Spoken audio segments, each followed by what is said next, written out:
రండి వచ్చి ఫోన్ చేయండి. ఆకలిగా లేదు, నువ్వు తినే. రే నువ్వైనా తింటావా? నేను ఆల్రెడీ పార్టీలో తినేసి వచ్చా. మానేయండి తిండి. ఆ? అమ్మకి చెప్పే వెళ్ళాను కదా నా పార్టీకి. I just don't get her sometimes. రే నీకు ఇష్టమని సాంబార్ రైస్ చేశాను. ఆకలి లేకపోయినా తిను, యాషాలేమాక. అమ్మ నాకు అసలు అర్థం కాదు నాన్న. ఇప్పుడే తిట్టింది, మళ్ళీ ఫుడ్ అంట. మెంటల్. అమ్మలు అంతేరా, వెంటలే మనకి తిండి పెడతారు, మనతోనే తిట్లు తింటారు. ఏమనుకోవాలని వాళ్ళు అంతేరా.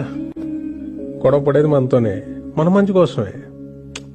మనం దాన్ని చేదస్తాం అనుకుంటాం, వాళ్ళు దాని బాధ్యత అనుకుంటారు. కరెక్ట్. యూనో సంథింగ్, ఇంట్లో అమ్మో నాన్నో తాతయ్యో నాన్నమ్మో లేకపోతే ఇంకెవరు అడుగుతారా మన్ని తిన్నావా ఉన్నావా అని? వాళ్ళు ఉన్నప్పుడు వాళ్ళు విలువ తెలియదురా. రేపు లేరనుకో, వాళ్ళు మనతో ఉన్న ప్రతి క్షణం చాలా విలువైందిరా. Treasure it. సారీ నాన్న, ఇందాక అమ్మ సడన్ గా తిట్టేసిందని. తిడతారా, పెద్దోళ్ళు అన్నాక తిడతారు. పడతాం, ఏమైంది?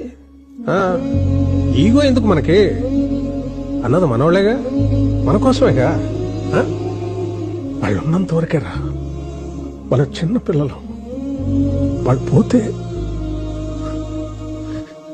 మన బాల్యం కూడా వాళ్ళతో తీసుకుపోతారా.